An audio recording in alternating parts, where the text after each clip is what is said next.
Dear Clash Guards, I confess my emotions have been a mess. Cause you changed everything we ever knew. From witches to poison and the Queen Walk too. Whoa, I've been wrong, I was wrong. Been at town all night, way too long. Getting hogs and Valkyries. I'll push that button and believe in you again. Welcome to episode 103 of Pineapples and Thorns. I'm Kat, and I'm going to just put this out here. I have a brand new co-host. It is Call Me T. Welcome, T. Hello. Thank you for having me. Thank you for inviting me to be the new co-host. I'm happy to see where we can come up with here. Yeah, it's going to be a fun ride. I'm super excited to have you on board. Why don't you just run through, you've been a guest on the pod a few times, plus you've co-hosted other pods. Tell us, what do you enjoy most about podcasting? Tell the listeners what got you into podcasting, and why not tell us where Call Me T, the name, originated? Sure. So I think anyone who has read my guide knows that I like to talk. And especially about like subjects like Clash of Clans, where I've done like a lot of research and I just want to tell people about it. And so I think the origination of me being on podcasts was it's like episode 7 or 8 of the Clash Tips Season 1 podcast, where I was brought in initially just to be a guest. And I wasn't even the primary guest. I was a secondary guest. I believe it was actually Darth Yoda was the primary guest. Oh, that sounds familiar.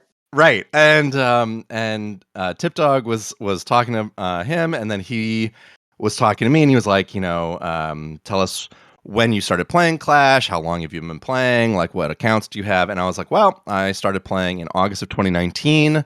I maxed my account 18 months later. And he was like, wait, what?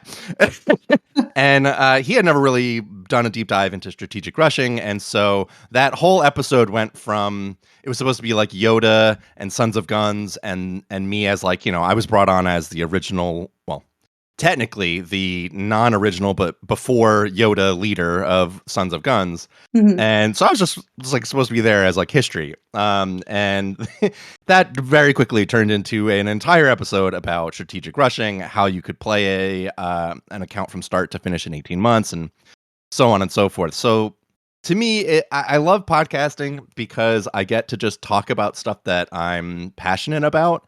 And it seems to resonate with people. And I think that's kind of the best part is when people are like, oh, hey, that episode you're on was really great. Like that point you made about, X was a new way of thinking about something. And that to me is like the fun part is when people kind of like engage with you and make you kind of clarify your thoughts sometimes. And so the name Call Me T is an evolution of all of my gamer tags over the several decades that I've been playing games, where I am terrible at making names. I hate it. One of my Instagram handles for a short period of time was just hate making name. And I was like, I posted some of my photography there, and I was like, okay, fine, I have to come up with a better name than that. But there was a period of time where my gamer tag was just T, right? And I was trying to get people to call me T. Right. And nobody would. Everybody just kept calling me Just. And I was like, that's not the point of what I'm just call me T. Right. And so I kept saying, call me T. And then I was like, oh, I should just make that my name. And of course, people now call me Call. Oh, my God. So that's kind of where it came from. It's my first initial is T. And that's kind of the everybody has like stories with names that they were called as they were growing up and nicknames and so on. And like that T is the one that I've kind of like, this is my name. This is what I want people to call me. And so it is actually what people call me in real life for the most part. So I don't know. That's where it came from. It's still not successful at getting people to call me what I want, but Well, there's a few of us who have gotten the message. Right. I do call you T.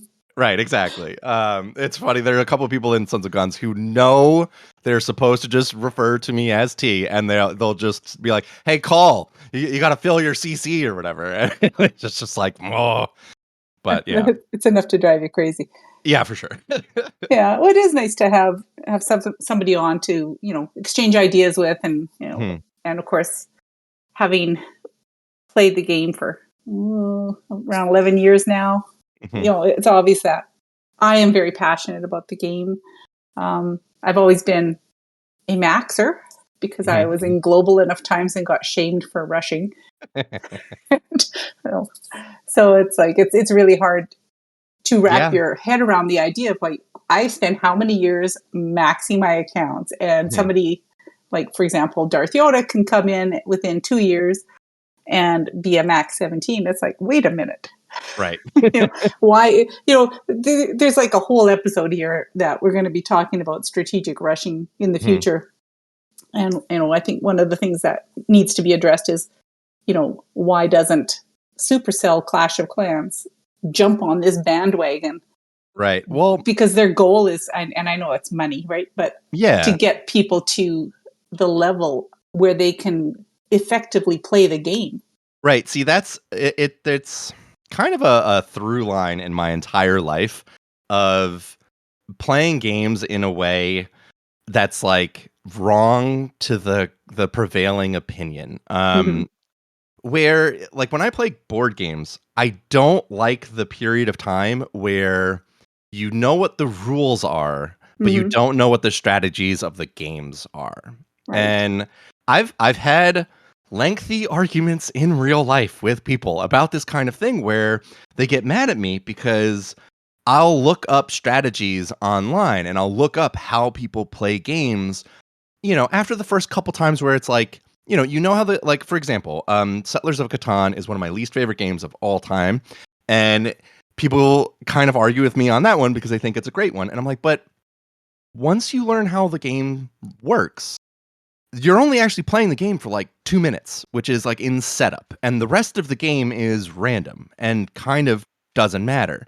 And they're like, but like, how did you come to that conclusion? You've only played the game 3 times. And it's like, well, I've looked at how people play it. And that's kind of the thing with Clash was like, there was this overwhelming prevailing opinion that maxing was the quote unquote right way to play. And I Mm-hmm. was like, but there's no evidence of that. It's And painful. everybody was just accepting that. And I was like, this, the meme where it's like somebody's wrong on the internet, it's like the XKCD comic. That was me. And that's like why I started playing the game as aggressively as I came out of the gate playing the game. I was like, there's people wrong on the internet and it will not stand. And it's like that's just been me in like every game I've ever played. It Yeah. was like back in the day I played World of Warcraft, um, like back in vanilla days, and everybody said that druids couldn't tank. And I was like, not only can they tank, I'm gonna prove it to you by tanking as a druid. And I wrote like all these forum posts, and everybody flamed me. And then I did it, and then a couple other people did it, and then everybody was like, oh, druids are actually like the best tank in the game. And World of Warcraft actually had to like nerf them a little bit. And I Oh my was like, gosh. yeah, I was like, it wasn't exactly my fault, but I definitely contributed. I'll take the credit, yes. Right, exactly. Or the blame. Right. Yeah. No, it's definitely a thought process, and yeah, I'm looking forward to really delving into it. And I know there's a ton of people on the Clash File server that engage with you on a daily basis, and Mhm. have come up like they've joined the server, they've joined one of the SOG clans, Mhm. uh, and now they're getting close to max, and it's amazing to watch the progress. So Yeah, for sure. And I'm excited to dig into that as well. I know there's also a few people on the CFF server that are, who shall remain nameless. yeah, yeah. Their name is it's very low temperature. That we have disagreements here and there, but It's a little yeah, frigid, yeah. yeah, exactly. All right, so let's talk a little bit about some of the stuff going on in Clash right now. So Sure. in March, we have the Action Hero theme. Do you Mhm. like it? Mhm. Mhm. I am going to be polite and say that it is not my favorite. I Yeah. was less polite on the actual server. If anybody wants my actual opinion, you can join and search for it. I did not hide it. What about you? What did you think about it?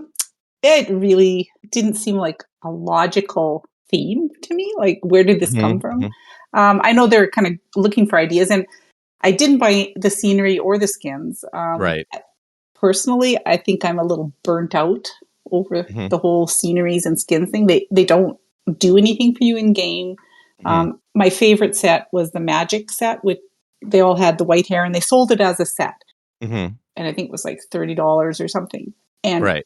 I want stuff that makes my heroes so that I can see them Mhm, on the war map when they're moving around and I'm mhm. doing my attacks. I want to know where my heroes are. A lot of the skins that they've come out with are very dark Right. and really hard to see them.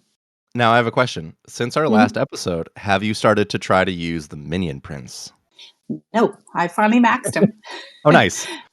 and, Okay. and I still need to take you up on that offer to teach me how to use it with dragons and stuff because I have no clue how to use this thing. Anytime. Now, here's the thing. The Mhm. reason I bring him up is I lose the minion prints in my attacks all the time. He's Oh, so okay. that's like the hardest part of using the minion prints is he just like seems to disappear into your army and then Hmm. you look again and he's just split off on the side getting demolished by like a scatter shot and you're like, "What?" And so the challenge of using the minion prints is like keeping track of him and using the dark orb at the proper time because a lot of Right. times what happens is you either use it too early and you overlap with your warden, you don't get full value out of it, or you wait too long and he finds some random thing to split off the army and then like you dark orb like a archer tower and that's not Yeah. great either. Um and so some people were saying that Hmm. this month's skin for the minion prince possibly would have made him stand out a little bit. And that would have actually tempted me. So I think it's interesting that you say that you want heroes that will like pop because I Yeah. also use the magic skin. I love those skins because it's very difficult to lose your heroes. Yeah. And 100%. I don't think they did it with like this skin and I haven't bought any. I haven't bought the sceneries and let me propose something to you. Hmm. One of the critiques that I leveled at this particular set was that they didn't commit hard enough in either direction of the action hero theme, meaning they didn't go realistic enough or cartoony enough and somehow like split the difference between those two types of themes Right. such that it was like perfectly wrong. What do you think about that? Yeah, I don't know. Yeah, you're right. I mean, there's just something seemed off about them, and I couldn't put my finger on it. Hmm. And I think part of the problem also is when we're looking at, you know, talking about visibility on the war map. You have Town Hall 17 is a very dark theme, right? It's Hmm. a lot of dark blues and grays and blacks and things like that. And then when you have like something like Dominion Prince in there, his color scheme is dark blue and black. And there's so much going on the map all the time with defenses firing away that Hmm. yeah, you're right, it's going to be super easy to lose. And then yeah, when you talk about the theme, like super commit, like I really liked the queen skin from last month. Hmm.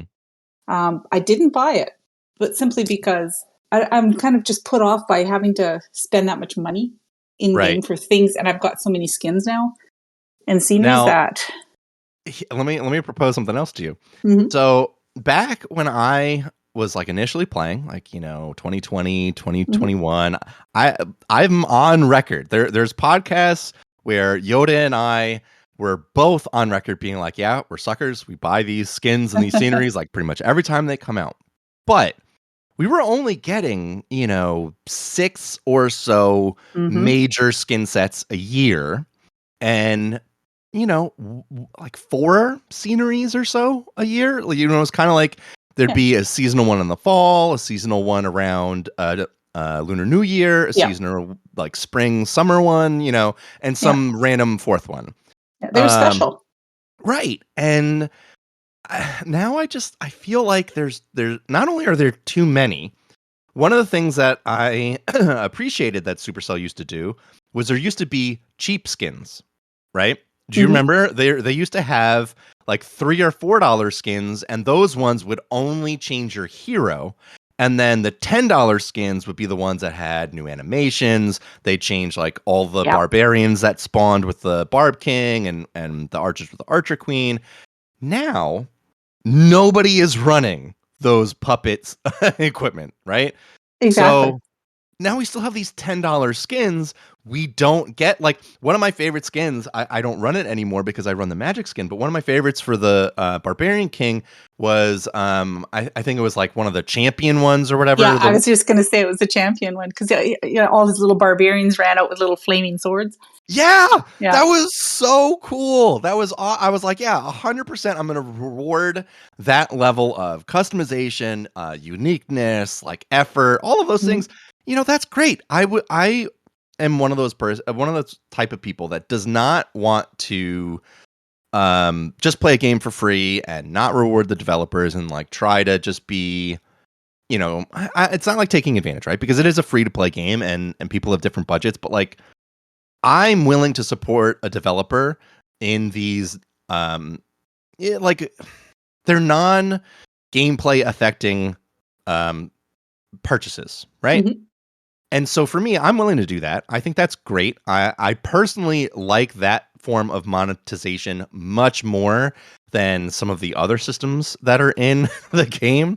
Right. And so I'm always willing to vote with my wallet and say, hey, I want more of this stuff. And I think Supercell has, in the year 2025, kind of cranked up the monetization in all directions a little too much. And I think we could use a little bit of that old school generosity that I think Supercell had. Even, when Magic Items first came out, when the Gold Pass first came out, I think they're just trying to like squeeze a little too hard. And I think we could use a little backing off there.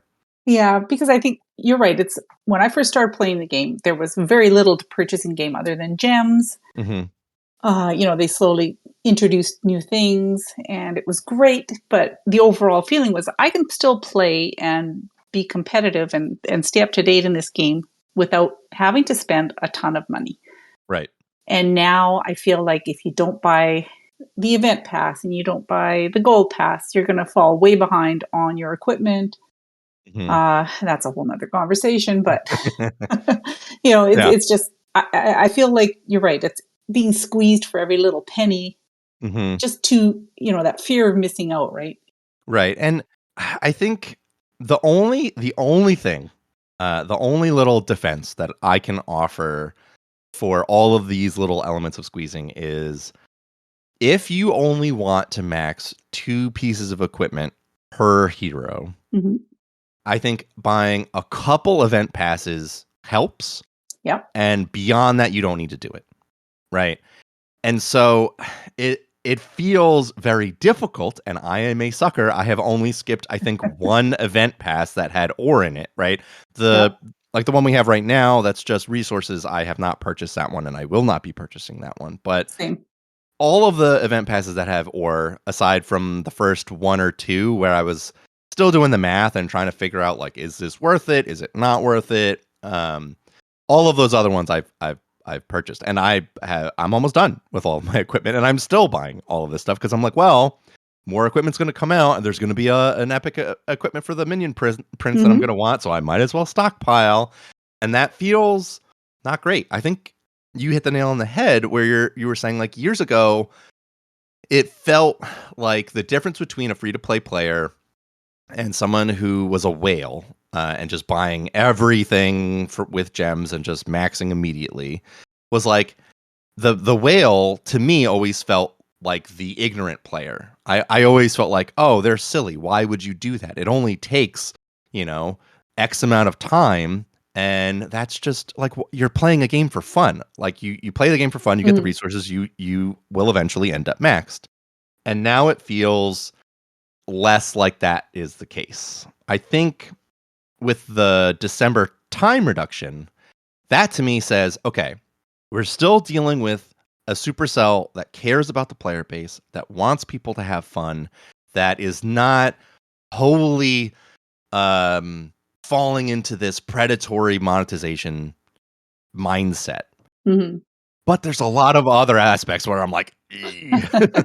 And it's interesting to watch how they're progressing. Because I know that back in my day, when I was playing, and you had, your basic average player playing the game Mhm. for fun, blah, blah, blah, doing wars. And then you had the more competitive players who were in the old community leagues like CWL, MLCW, that. And in order to do that, you had to have max heroes. And Mhm. if you had heroes, there was no potions to boost your heroes or anything. So Right. there was no books. You had to Mhm. gem your heroes up.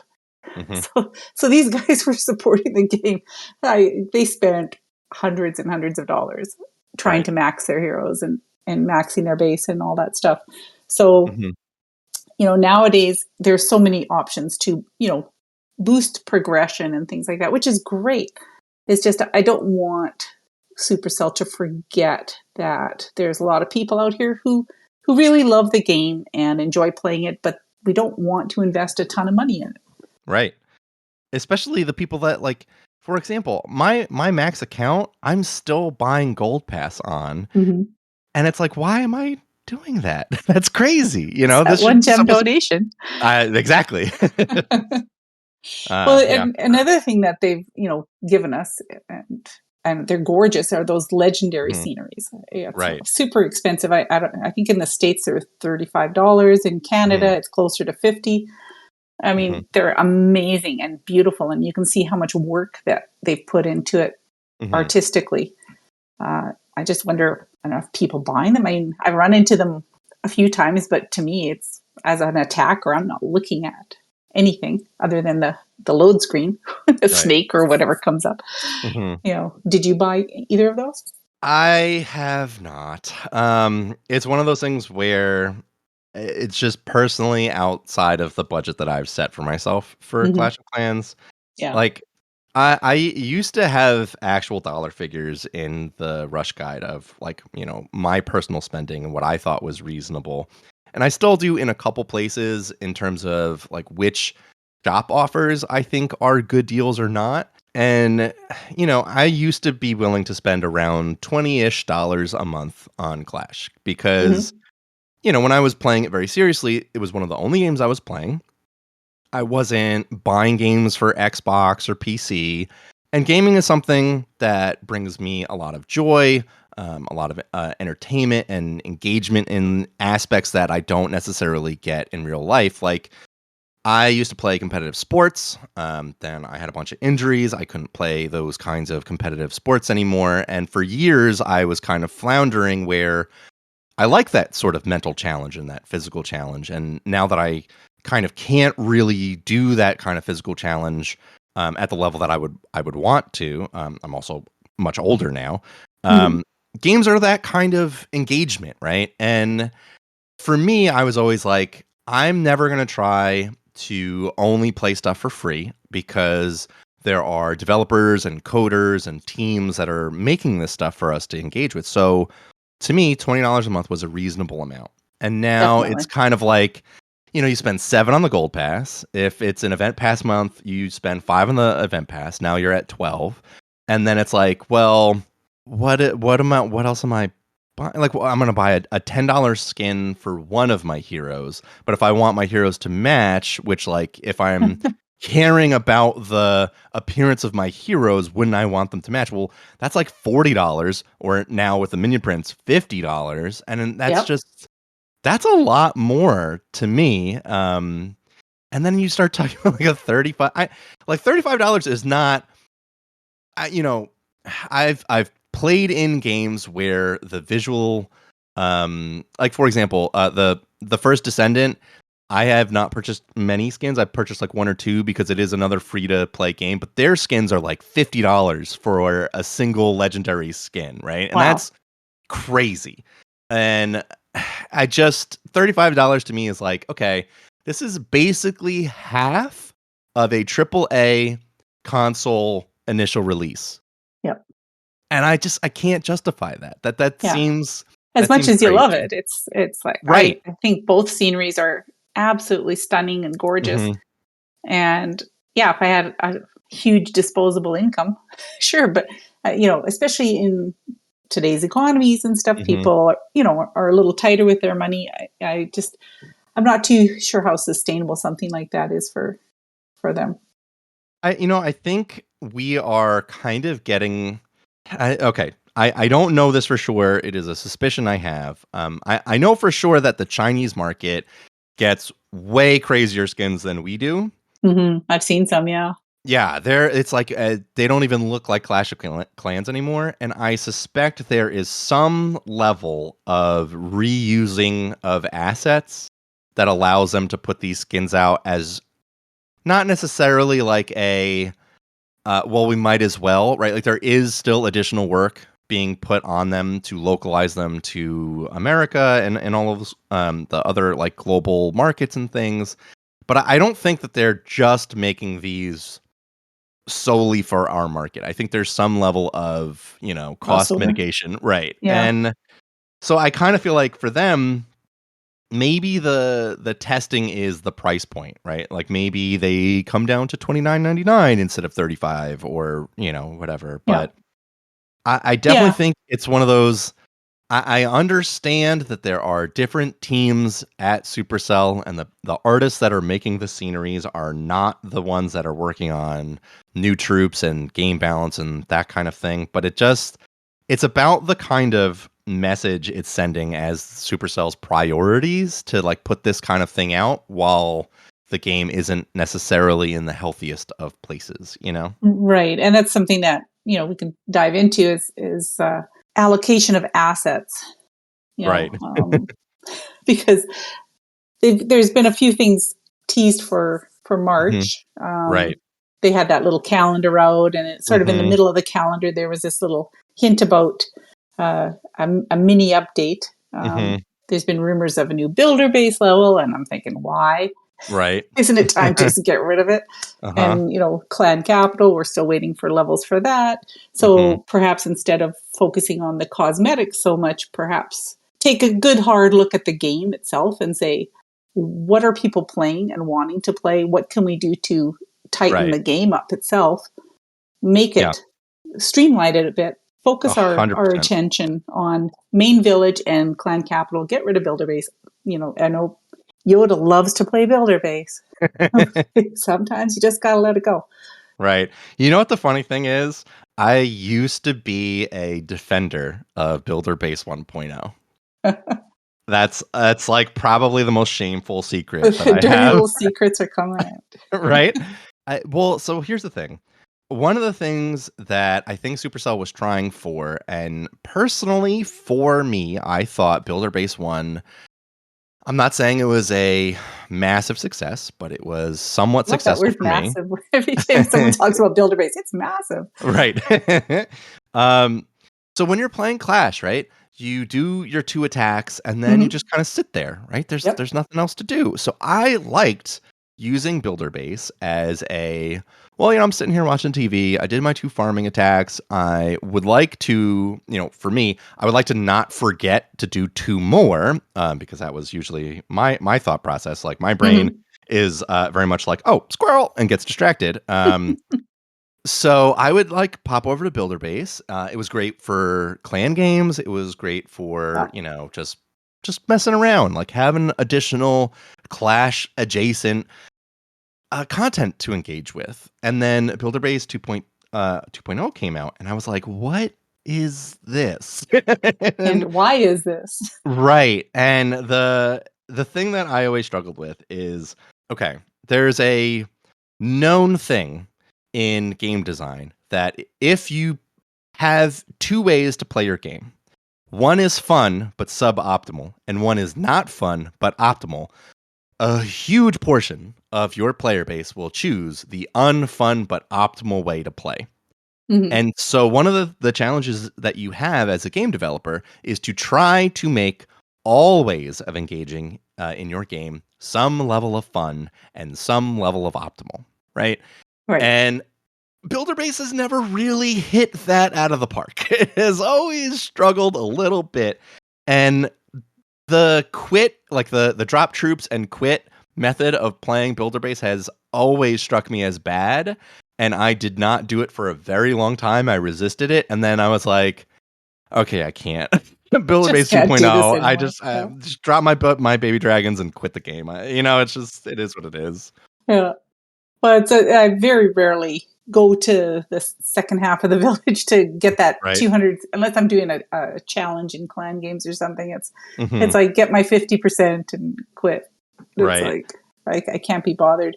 Another thing that I'm still waiting for is they really need to revisit how we get starry and glowy ore in the game. Get rid of the builder based challenges in clan games.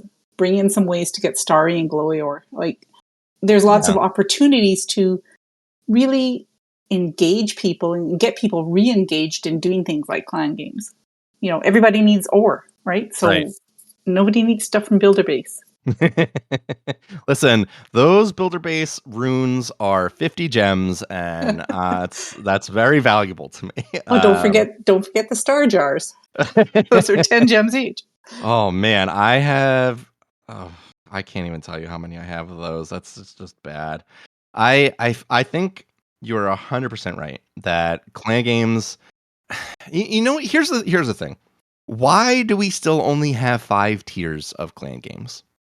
Right? Mm-hmm. We could have more of those. And one of the things that they could do is do stuff like there's a tier that is all builder based stuff, right? And most people are just going to convert that to gems, but it means that we wouldn't have to pick between builder base and say main village resources, which Mm-hmm. main village resources is like the second worst thing that you could possibly have in clan games. And it's just like, why not expand? Clan games hasn't been changed, I don't think, since I started playing in 2019. No, they have not really done anything. Right? I mean, Like it's the same sort of things every month, right? It's right. You have your 4 basic tiers, 5 tiers, Mm-hmm. and at the end, all they do is switch what book and what rune you get. Mm-hmm. And other than that, the other ones are all the same. It's like gems and a shovel. Right. Like, why not do more? Like, they did this whole update this fall with all of these what did they call them? The like temporary thingies that we could get out of the chests, the little those little the magic bites, is that what they call them? Yeah, the little chests. Yeah, but like then we had like those like temporary boosts that you could get, like you had a temporary storage. The snacks and all these things, yeah. Yeah, exactly. Like, do more of those things. Like do I like more. those. Those are fun. Right? And especially if, I'm not even talking from my personal perspective, because a lot of those aren't useful as a maxed player, right? Right. But if you want people to be excited and playing the game, give them stuff like, hey, this thing maxes out all of your equipment for an hour, right? Go nuts. Do all the FCs. Use it for a friendly war. Whatever it is that you want to do, engage with the content. And I think that's kind of where Supercell should be heading, is that you should let people, like, okay, you have this long-term goal of maxing your account, but along the way should still be fun, and you should still get these like elements and these little tools. rewards. Yeah. Right. Yeah, little tiny bits of, of like fun, of engagement, of new, of different. Like, maybe even have somebody, maybe you're Town Hall 10, but now you get access to the Town Hall 13 equipment for your heroes that you have unlocked. Well, right? Let me tell you about not fun. Okay, because like I play a couple of other Supercell games. I play Clash Royale, not willingly, and I play Squad Busters. Both of those games have done a decent job of giving you incentives, in-game rewards, like there's little things to click on to keep you coming back and engage you, right? Every day in Clash Royale you get like a little spinny chest that opens up and you get free whatever, whether it's coins or an emote or whatever. Clash of Clans, it's like it's their flagship game, and right. it's Wait, you don't enjoy clicking on your collectors for the 1,000th time today? you can't click on, well, yeah. But every day you could get a reward chest that would give you ore or elixir or something. You know what the funny thing is that they have that in place for returning players. Yeah. Why? Here's the thing, okay? You always need to reward people for starting your game, returning your game, and playing your game. And I Yep. think Supercell over the years has done a great job of encouraging people to start playing the game. You know, there's the new player challenge. There's the tutorial missions that are still somewhat broken sometimes, but we don't talk about that because Supercell doesn't. There's all like the little single player campaign missions. Like there's a ton of stuff for a new player. And obviously, there's all of the other town halls, right? So there's tons and tons of content for a new player. I think they do an okay job for a returning player. I think some of the stuff that they should do for returning players, you know, they have the date when you stopped playing, and they obviously have the date when you restart playing. Maybe they could do a little summary of here are the big high level changes that have been put in place since you left. And I think they did that a little bit with equipment and the blacksmith. I recently logged on to one of my alts I hadn't logged on in probably 2 years. And there were like little summaries of like, hey, this is the blacksmith. Here's the hero hall. And more of that should be 100%. Like that should be a priority. I agree. I think you're right. The daily incentives just aren't there for a player that's playing every day. Yeah. Well, there's lots of examples of things that are kind of forgotten in the game. You know, for example, like someone in another server had pointed out that the various practice maps, you know, they changed. Instead of the hero altars, you have these little flags. So now there's holes in all the practice map bases because of the switch. It's like, come that was on, what guys. I was insinuating a little bit. It's like, plus, oh, you know I'm what not else afraid to say anything. You know what the fun part is? Those practice maps also are broken because I forget the specifics, but like the troops have been buffed and nerfed so many times that the practice map will like tell you to drop troops and then they won't do what they were originally designed to do, and then the whole thing gets broken. Well, what concerns me is that all these little things are broken in the game in various sections, right? Like they're not working, nobody plays them, they're broken.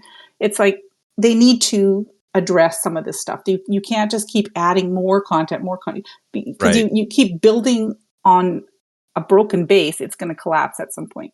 Right, for sure. You know, you need to look at what's going on. If the practice maps are broken, take them off. If the builder base isn't working, take it off.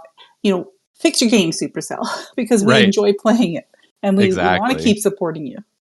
Yeah, I mean, speaking of supporting, so this mini event that is happening right now that we slightly addressed already. Yes. Like, how are you feeling about these kind of no ore but are half price? Like, do you think these are good? I mean, I think it's probably a great idea for people maybe at lower town halls who are just starting the game and they're farming. Like, you know, there's a few things in there. You don't get anything really of much value without purchasing. Like you don't get enough medals to buy the skins or the runes or anything unless you purchase the pass. And with no ore, why would I spend, even though it's only like $3 in Canada, why would I spend that money as someone who's at Town Hall 17? I need ore. That's what I need. I'm in Legends. I don't need elixir or gold or dark elixir. I'm overflowing with that. I can't spend it fast enough. Right. You know. So I think this is a perfect example of something Supercell could do that would address your concerns, is that these types of mini events should just be free. Yes. And you should, if you max out, like, to me, it shouldn't just be you have to hit these buildings that are in your matchmaking bases. They should have specific challenges in them. They should be more engaging. Like, for example, you know, you have every other game in the world has daily logins. I do not want that, but something like, hey, you logged on for half the days that this event was going on. You get a check mark and it rewards you some of the event currency. And then you have stuff like get a triple in war. You have stuff like, you know, get a triple in matchmaking using these troops. Like all of the stuff that Supercell already does. Just put that in these events. and do the free one anytime there's not a paid or event. And then you should be rewarded. There should be a single hero skin that if you don't purchase anything else with the currency, there should be a hero skin that you should be able to earn just by playing the game. Right. And As a free player. Yeah. A free play player. Yeah. Exactly. Like, I think one of those things is you just need to be a little bit generous, and people will give you so much more credit for all of the other monetization that you do. And having a way to earn a skin, probably 4 to 6 times a year, because we get between 6 and 8 ore events a year. Yeah. That's not going to just delete Supercell's monetization. And in fact, it might increase it, because if you're a free-to-play player and you earn one of the themed skins, you might be incentivized to purchase some of the other ones. Exactly. So I think being a little more generous with these kinds of events, like I think it being $3 is offensive. it's kind of like, yeah, well, we don't want to really give you anything for free, but let's charge you a token amount just to make you give us some money. It's like when I bartended, and I would bartend for like a whole group of people that came in, 10, 15 people, and you make all their drinks. They're there all night. They keep their tab open the whole time. And it's like hundreds of dollars of beer and mixed drinks and cocktails and so on. And then they close out their tab and they give you like a $5 bill. And it's like, I don't want that. That's no, you clearly need it more than me. You keep it. And that's like how I feel about these little mini events, where it's just like, Supercell, you could have just, it's basically clan games. You're making me pay for clan games. Like, exactly. That's insane. Yep. What are you doing? So yeah, I mean, I'd rather just do clan games already. Like, don't insult my intelligence. Right. Okay, let's move on to something a little bit more positive. Right. Biggest news in town: the elimination of troop training times and hero regeneration times. So we're expecting that end of March, early April. Right. So your army's going to be instantly ready. No more waiting for troops to cook. They're going to have this match anytime tech that'll make supposedly clouds a thing of the past. Right. And they say it's going to take a few days to come into effect once the update drops. CC donations are now going to require resources. So I'm not sure how that's going to impact the 1 gem donation thing in the gold pass. Have to wait and see. I saw a little bit of that, and I think the 1 gem just lets you skip the resource requirement. Okay. Yeah, and so this has been a topic all week, and so many people have reached out to me for my thoughts, and I am extremely worried about this update. Oh, really? Okay. Yeah. I thought you'd be excited about it. Well, I think, okay, so here's my problem. Every single time that Supercell does anything that increases player activity, the loot economy below Legends is demolished. And it makes playing the game so aggravating, because nobody likes hitting next 30 times. Not even me. And I'm willing to do it to get the right amount of resources for the attacks that I'm doing, but I don't like it. And I think Supercell, when they do this, there a bunch of possible solutions exist, and I'm worried that they're not really talking about any of them. Like the clouds thing, assuming that Supercell gets this right, and assuming that the tech all works, and assuming that nothing major problematic develops. Oh boy. Right? Sure, the cloned bases may help with the clouds. That is one aspect that I'm worried about, and I'm glad that they are addressing. But the major one is, if everybody is active, then all of the bases that have loot are going to get hit all the time. And even if you clone bases that don't have a lot of resources, I'm not going to want to hit it. So now what? So do you think they'll have to introduce something along the lines of what they have in Legends on the cloned bases, guaranteed amount of loot? That was, I think, the major thing Honestly, if this is what they want to make the game more instant, that you can play it as long as you want, and all of those things. We already have bottlenecks, and they're called builders. So there's an amount of resources that you can get, right? Your storages only hold so much. So there's like an upper limit of how many attacks are useful for you to do. So if we're deleting the training time and they want this kind of instant play as much as you want style, 100%, I think every league should be like Legends League, where you don't necessarily have to sign up, right? Maybe, Legends League is 8 attacks a day. You have to sign up, and it's much tighter about your cup ranges and defenses and setting all that. And I'm not saying you have to implement all that part, but I do think that every base should have like a guaranteed amount of loot based on where you are in the trophies, what league you're in, and the town hall of the base that you're attacking. Right. Yeah. I have to agree with that. I think because I am farming on a few of my lower accounts, I've had to sort of pause that, take a bit of a break because Right. I'm not quite ready to take that jump to 12 yet. Right. But, when you're in the lower leagues and you're looking for loot, there's not a lot out there at times. Right. Certain times of the month is better than others, but it would be nice to say, well, I'm going to attack a base and, I'm going to get, I don't know, minimum 300 of each or something and Right. 5,000 or 6,000 dark. Right. And I think one of the things that I railed at Supercell for many years on other podcasts and in forum posts and on Reddit posts and on Discord is that as you get higher in Town Hall in the game, your resource requirements skyrocket exponentially, but your resource income does not.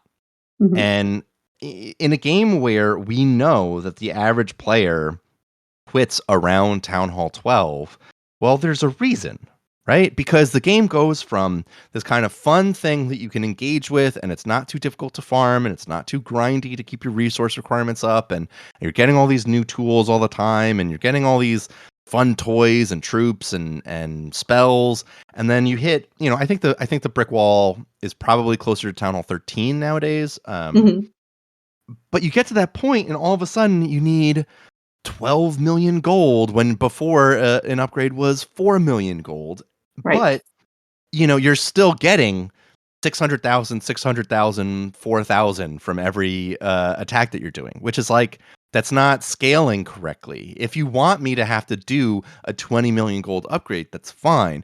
But I shouldn't need to do 25 attacks to afford a single upgrade, right? Like I should be able to just be doing a couple attacks a day, and maybe I can't keep all 6 of my builders busy with just a couple attacks a day, but I should be able to keep several, right? I shouldn't only be able to do one builder on gold and one builder on elixir and maybe a builder on dark elixir if I'm playing the game casually. I should be able to mostly keep all of my builders working. That's what the game is. That's the whole point. And while we're on this little rant, Supercell, if you're listening, just remove defensive loot loss. It's the dumbest thing in the game.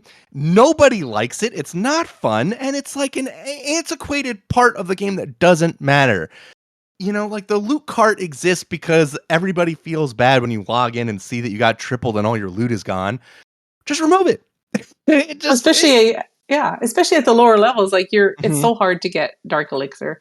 And then you log off, and the worst thing is logging in and having to watch someone smash your base. Oh yeah, you can't back out of that. It's like it's horrible. Like, come on. And even here's the thing. So a lot of times that I have arguments between strategic rushers and maxers and so on. Like one of the old arguments, it's mostly died away because I think I've rung this bell enough times. But one of the old arguments was that as a strategic rusher, your base will always get smashed in matchmaking and you won't be able to store your loot and all those things. But here's the dirty secret. Everyone gets smashed in matchmaking because if you have, right? Yeah. If you have enough loot, someone that's a town hall above you will just triple you. So who 100%. cares? Yeah. Yeah. Well, and like, okay, so right now I took one of my 9s up Hmm. because my goal is to get her to 15 and keep her there. Hmm. So right now it's really hard. And we talked about this a little bit off air is I'm a maxer. Okay. Hmm. Hmm. It's, Hmm. it's ingrained in me because I would go into global and people would be mean to me and pick Hmm. on me because some of my Peer accounts were a pressure. little bit rushed. So it's like I must max. Hmm. So I'm sitting as a max 11 right now on her, and I'm actually scared to go up to 12 because I remember how much of a grind 12 is because you've got multiple levels of defenses to go through, Hmm. and the wall grind again, and I'm just like, I think I'll just sit here for a little bit Yeah, and I wait. mean, my third account was a Town Hall 11 that I specifically built as a Town Hall 11 for like the old school Town Hall 11 no siege leagues. Hmm. And even when I was playing my other two accounts and I was kind of considering the third account, that was the same thing. I was like, I do not want to do Town Hall 12 again. I don't want to do Town Hall 13. Well, 13 was fun, but like the pet grind in Town Hall 14 almost made me quit the game when I did it on my second account. So I was just like, no thanks. Well, I'm good. and that's another thing is like, because for each level of town hall that you go up, you can only do your equipment Hmm. to X level, right? Right. And so then I look at it and go, I've got to farm more for this the next Right. level too. So it's going to be a pain. Okay, so I want to talk about how this whole thing is going to impact strategic rushes and your guide. But I think let's leave that for the other section at the end, and Mhm. let's just do these questions from the audience because Sure. I do want to make sure that we get these in. We had a question from our last episode that I saved for this one. I've seen you and our good friend Rick having some spirited discussions. Hmm. Hmm. Hmm. Cool Rick wants to know, how would you rebrand rushing to have less of a negative connotation? And these are his words, for us more sophisticated players who play properly. Yeah, Rick and I have had many lengthy discussions about our relative opinions. I think here's the funny thing. I think Rick and I actually agree more than we disagree about rushing and maxing in general. I think one of the things that is true about strategic rushing is there is a bit of a connotation when you go to like a serious war clan of people wanting a maxed base. And I think one of the best things that you can do as a strategic rusher is focus on the stuff that makes the biggest impact and looks the best. So, what that means is you have to prioritize your heroes, you have to prioritize your pets, you have to prioritize your core defenses. And a lot of times I suggest either ignoring or only spending magic items on your upper level core defenses. And that's optimal. That's like the most efficient way to get to Town Hall 17 max. Mhm. But along the way, it is more fun if you are playing with friends. And one of the things you need to do when you want to play with friends is you need to be a good clanmate. And so that means not being a completely free defensive 3-star. It means having donation troops leveled up in your lab so that you can donate max, say, balloons and yetis, right? Which may not be something that you would want to devote lab time as a personal reason for your account's power, but it Mhm. does make you someone that is better to be in a clan with. And one of the things when I was coming up, one of the things that we dealt with in recruiting for Loot and Grind way back before we even matched with Sons of Guns was when we would put out recruiting messages and saying that, you know, we were rush friendly and that we accepted those people. A lot of comments would be, well, how are your donations? You know, are the maxed players that are in your clan just forced to constantly donate to everybody? And I would always come back and just say, listen, we have the +2 donation limit from your clan perks, and we encourage everyone to get at least 2 troops that are donation troops that were meta at the time to the point where they can donate max. And if you are rushing and you do not have troops that you can donate, do not request troops for anything but your war attacks. right? So there's Yeah. just these little bits that you can do that help you differentiate yourself from someone who maybe just is haphazardly rushing their way to Town Hall 17 and isn't really putting that amount of thought into it. Yeah, that's a great answer. Okay, Russian and Crushin from the Rated asked, and he's got 3 questions here. Mhm. Which troop do you think has improved the most over the years? I mean, that's an easy one because I've talked so much shit about this troop, and it is now a meta troop. That's got to be the Valkyrie, by Yeah. miles. I think when I originally started playing, when Town Hall 10 was the max, there was like what was it called? There was like a Valkyrie smash attack that was really popular. Oh, yes, flying something, I think, or Yeah, something like that. And I did not like it then. And I have had something of a a bias against the Valkyrie. I'm pretty sure there's like 3 or 4 points in the original Rush guide that I've edited away, but there were points where I was like, oh yeah, you don't want to be useless like a mortar or a Valkyrie, and and I think well, the it's Valkyrie now is yeah. an actual meta troop that they figured out like, hey, you just got to pair it with a better troop, and now all of a sudden the Valkyrie's good. But Yeah, I think definitely standalone, you can't use her for Mhm, much other than maybe, clearing some trash on the outside, but mhm. Or so like CC troop removal. I have seen that be used a few yeah, times. there was, when I remember it was around Town Hall 9, Town Hall 10, people would send Valks into a base and they would just keep going, you Mhm. know, just completely demolish the base. And then for a long time, nobody would use them because you just couldn't get them to work with anything. And even the Super Valk. Is the Valk the most improved, or do you have a sneaker pick, like a Uh, sleeper pick? I think the Valk definitely Mhm, simply because I've started since Town Hall 16 I've used Valks and Root Riders and mhm. they work so well together. For Because sure. as long as you have something opening up the base ahead of them, they follow through and Right. they just wreck everything. So yeah, I would have to agree with that.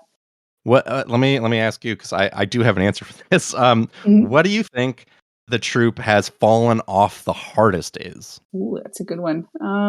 Golems, I think. Okay, so to me, there's only like really 2 answers that you could give for that. Golems is 100% one. The other one that I was thinking would be, well, okay, Yetis as a main troop. Mhm. Right? Like the Yeti bomb is still a viable thing. I'm using it, but I think the Yeti smash has gone from like we used to have to tell people in Sons of Guns like you are banned from using the Yeti smash in CWL because so many people were using it with like this cross-based log launcher that Yeah. was popular for I think 2000 for like Town Hall 13 to Town Hall 14. It was really really popular. And then Yeah. Town Hall 15 came out and everybody was still using this Yeti smash and we had to ban it. We were like no more, learn a new attack, you can't use it. And I personally have not really seen anybody using a Yeti Smash in 16 or 17, so I think that's like golems because they used to be everywhere, and Yetis because they were so strong when they initially came out, and now are Mhm. basically, not used outside of a blimp. Yeah, and I think like always, there's certain attacks that work at certain town hall levels, and you can't Mhm. force it on a higher town hall level. Right. So just because of the defenses. Mhm. All right. Here's an interesting question he had. Is there a player that you think has grown the most attack wise and game knowledge since joining our family of clans?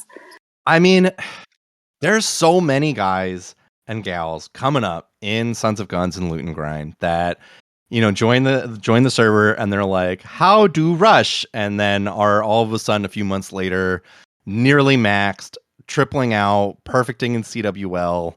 There's we have Baiters is one who's stepped up. We have Philotics who's stepped up. We've got Digbo who his account isn't quite ready for champs CWL, but he's been perfecting in masters. I think since the summer. Like Wow, he's that's amazing. yeah, he's a monster, but I think as soon as he gets his base in order, he's going to be right up into the champs leagues with us. And Yeah.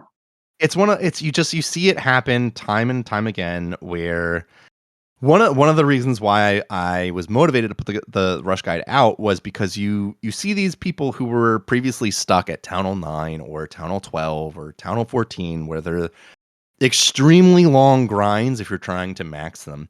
And you could tell that they were good players, that they were putting the effort in, that they were practicing, and you couldn't put them into good CWL lineups because they just weren't high Town Hall enough. And Right. that crushed me. That stinks. Like that, I saw so many people quit because they were getting bored of being stuck at this Town Hall for CWL after CWL, and we were just not able to utilize them.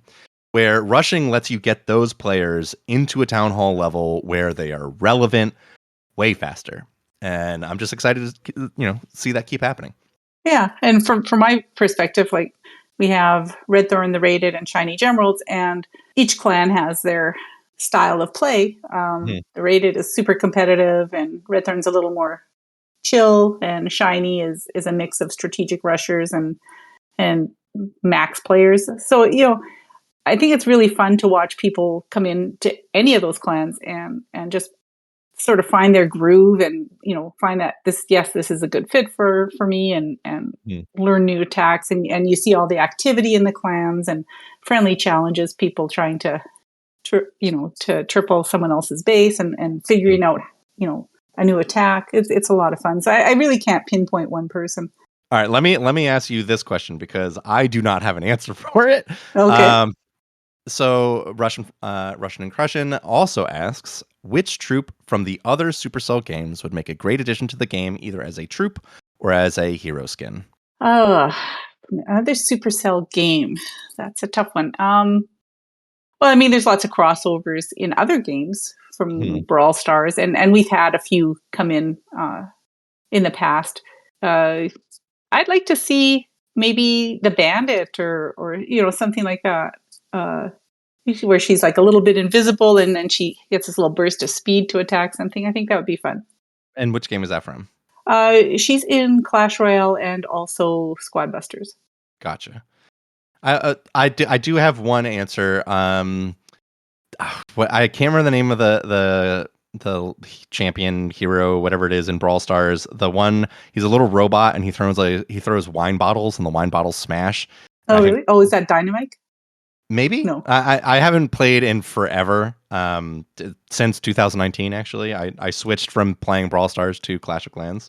Mm-hmm. But he's just like a little robot and he throws wine bottles and they smash. And I think that would be a good Minion Prince or Archer Queen skin. I think that would be fun. And of course, I can't let this go by without plugging C-Note's favorite ask is Star Wars skins. Some kind of Star Wars theme. Yeah. Oh, man. I mean, I don't know what the licensing would be for that, but they could do like R4 F2, like that just that would be fun. But yeah, I imagine the licensing. Darth Vader would be great. Oh yeah, that'd be perfect. That'd be so good. A legally distinct Darth Vader. Exactly. All right. So we've got this little section of the podcast that we're going to call Tease Corner, and it's going to be sort of devoted to topics about strategic rushing. Mm-hmm. We've delved into it a little bit on previous episode. I sort of want to take a 20,000 feet view on the whole thing for this episode. What inspires you to keep the guide going? What do you enjoy most about it, and what do you like the least? I think we touched on it a little bit where it's an aspect of someone on the internet is wrong and this will not stand, is that I have this overwhelming it's like this need to correct people when they are wrong about something that I know. And I over the course of my life, I have learned that is not always an appropriate thing to do. And the guide lets me just say, I'm right, you're wrong, go away. And so there's this aspect of I know the most efficient way to play.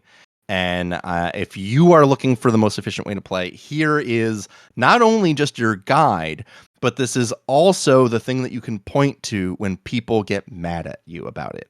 Mm-hmm. Because that was one of the things that I dealt with when I was first starting. I was very lucky to find Loot and Grind early, and that they had a Discord way back in 2019, they already had their own Discord. So I was able to talk to those people outside the context of in-game chat, where in-game chat is difficult to have these kind of long conversations about what your goals are and how you're going to accomplish them and math and spreadsheets. And so those guys were willing to listen to my craziness and willing to go along with it and allow me to do what I was doing. And very quickly, they found out that I was right.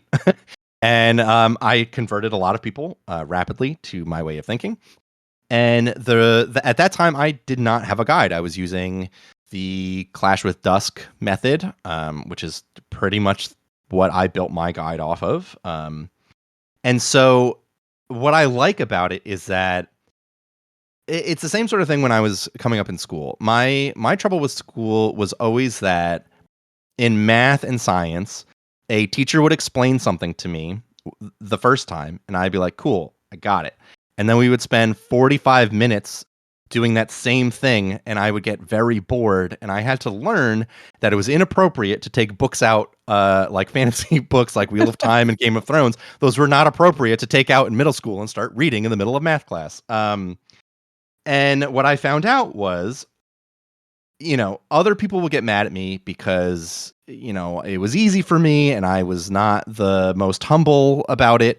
And what I figured out was when I helped other people figure out what I had understood, they appreciated it more than if I was just, snoozing in the back, right? Right. And I really enjoy helping people understand stuff that I know, right? Like one of the best things about knowing something is teaching someone else about it that is interested, right? And so the best part for me is being able to explain it, and the process of working out how to explain things clarifies it in my own head, right? Like after you teach somebody a subject, you understand the subject better. And so each time someone would be like, hey, you wrote this in the guide. What do you mean by that? I would go back after having explained it and be like, how can I write this better? How can I make this more clear, less up for interpretation and more direct? And it was just like this kind of living document that for several years I was keeping pretty updated with every change that was happening. I think my least favorite part is when people read the guide and they're like, hey, you said that the cannon upgrade takes 10 days, but the cannon upgrade now only takes 8 days. Why is your guide all wrong? And I'm like, you just have to do the little George Costanza woosah, like you just got to take a deep breath. And it's one of those things where I really like that I did it. And I am working on a revision, but Supercell keeps finding ways to make everything about it more difficult. And it's just, that's, I think, the most frustrating part is just that the game keeps changing in ways that are not black and white answers. And so a lot of times the generic advice for rushing is that a new building is better than an existing, and that offense is better than defense. That's like your guiding principle for how to rush. People have to remember it's not a user manual, it's a guide. Right. There's a little bit of a difference. Right. And so in the days of Clash with Dusk, it was a user manual. It was not a guide. He was like, okay, day 1, Town Hall 10, here's what you put down. 30 days later, here's what you put down, and here's when you're ready to upgrade. And in a certain way, that guide was good for what it was, for how the game existed, and what it was attempting to accomplish. But the game is no longer that black and white. There are competing priorities. There are conflicting priorities. There's complications. There's what are your goals? What are you looking to do? There's so many of these little levers that depending on where you put them, like imagine you have a giant, DJ soundboard and you have all of your different channels are your different priorities, and the volume that you can put on each channel has 20 different notches, and you might put the volume of your final day of upgrading, right? Like your day of maxing, that might be a 20 out of 20 for you, but somebody else might have that final day of maxing at a 7, right? And so those two players are going to have to make different decisions about where they spend their gems, where they spend, if any, dollars, where they put their builders. All of those things will change and adjust based on what your specific goals and priorities are. And that's the challenge, is that there's so many of these competing. It used to just be very simple, like put your heroes down, upgrade your offensive buildings, then upgrade your town hall, rinse and repeat, get to max, done.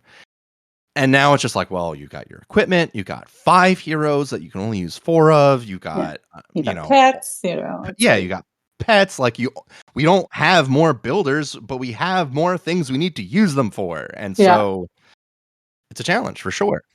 So looking at that, do you think Supercell should be helping to promote this kind of thing? Not specifically yours, but a strategic rushing guide, because there are a few other people that have similar things out there. It's basically helping people to move along to the higher town halls and become maxed in the fastest, most efficient way possible, not just, like you said, haphazardly rushing. What would you personally like Supercell to do to help promote this way of playing? So I think Supercell has actually accidentally been the highest proponent of strategic rushing. The change to the hero potions and the power potions was probably one of the biggest boons to strategic rushing they've ever done. And I think it's funny because Cool Rick has posted a meme a few times in the server of Supercell saying, like, you shouldn't max. And it's like, every time I have to refrain from responding to their tweet with, so why do you make... I'm sorry, you shouldn't rush, right? And I'm like, so why are you making rushing better? Right? They are already the greatest promoter of rushing, because it's just easier. It's more fun. And the downsides to rushing used to be, oh, well, you'll always have heroes that are a couple town halls behind whatever town hall you're in. You'll always have troops that are lagging, so that if they, nerf the troop that you have maxed and they buff a troop that you have at level 1, oh no, you have a couple weeks to months that you have to catch up and do better on.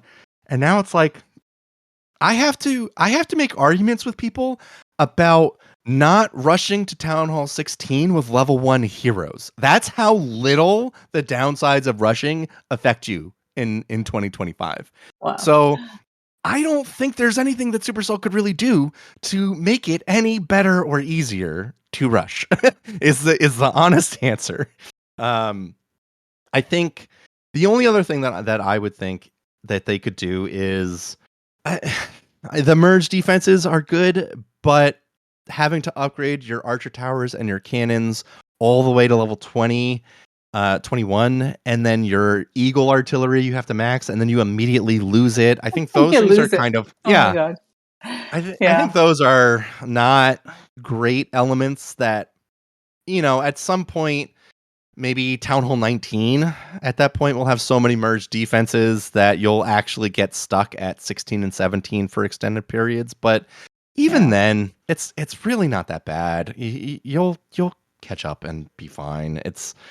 I don't know. Everybody always, every time Supercell makes these like big changes, people are like, is that the death of rushing? And I'm like, no, think about the implications of what they just did. They made it so much easier to rush now. It's so much easier. There's no downsides. So we'll see. Awesome. All right. Well, we're at the point in the show where we are going to do some shout outs. Do you have any shout outs? I think I got to shout out Kat, you, for bringing me on, allowing me to rant about Clash of Clans again. It's something that I have greatly missed, but I do not have the brain skills to do something like organize a podcast and make notes and plan and get guests. Like, that's just not in my wheelhouse. So getting to come on and talk Clash with you is always fun. I'm glad to have this space where we can continue to do so in the future. I also want to shout out Darth Yoda, who tried very, very hard to maintain Sons of Guns in Champs 1, and it was not in the cards. We had just a rough week, and I know we'll be back there again, but I just want to shout him out. He did his best. We tried. There was just some travel stuff where people weren't always around, and I don't know, the meta's in like this kind of awkward transitionary space where we're trying to find what is still working versus what was working. So I know he did his very best. And lastly, I wanna shout out Cool Rick for always being the politest arguer with me. I think there's several examples that you can search up in the Clash Files family Discord of he and I having spirited conversations, and I just want to say that he's always just been the, I think, least aggressive maxer from an argumentative standpoint. And I know that we have our sort of differences in our definitions and so on and so forth, but he's always been a fun person to argue with, and I think that's like the highest compliment that I can give to somebody that has argued with me, is that it has been fun. That's awesome. All right, I'm gonna shout you out for agreeing to join me as we continue this podcast journey. And for anybody listening, you can check out T's guide in the CFF server, and you can also converse with him there. Just don't tag him. The one rule: don't ping T. Do not. I think there's even a command about that. Big shout out to Darth Yoda again from me for being such a good sport and joining RedThorn on a permanent basis. Wink, wink, nudge, nudge. But seriously, loved having him over for a few wars. Always welcome there. Anybody from the CFF is always welcome to have a visit with us. And that's it from us, folks. Thank you very much for listening. The CFF is a family of clans who love to play various games such as Clash of Clans, Clash Royale, and others. You can send questions or comments to us on Twitter at RedThornCOC. To get more information on our clans, events, and podcasts, join the CFF Discord at discord.gg/clashfiles. Dear Clash Gods, I confess my emotions have been a mess. Cause you changed everything we ever knew. From witches to poison and the Queen Walk too. Whoa, I've been wrong, I was wrong. Been down all night, way too long. Getting hogs and Valkyries. I pushed that button